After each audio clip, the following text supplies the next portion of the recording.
Eto magandang balita, batang Gilas prospect na si Sam Esomchi o Samuel Esomchi susubukang makapasok sa Final 12 roster ni Coach L.A. Tenorio. Silipin natin ang laro ng batang Gilas prospect sa ginanap na scrimmage under Gilas Camp.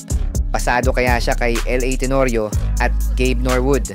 Pero bago yan, like and subscribe lang mga kabady para sa latest basketball news and highlights.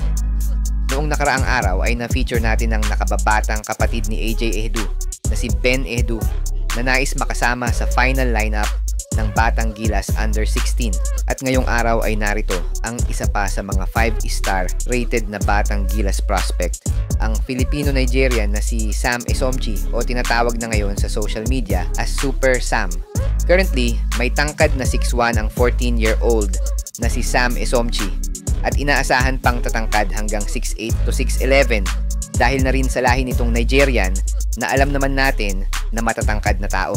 Kasalukuyang naglalaro si Sam sa De La Salle bilang junior varsity at last March 7 lang ay naglaro ito sa Batang Gilas Under 16 scrimmage kasama si Ben Ehdu sa programa ng Gilas under Coach L.A. Tenorio para piliin nga ang Final 12 roster para sa FIBA Under 16 qualifiers na gaganapin this year.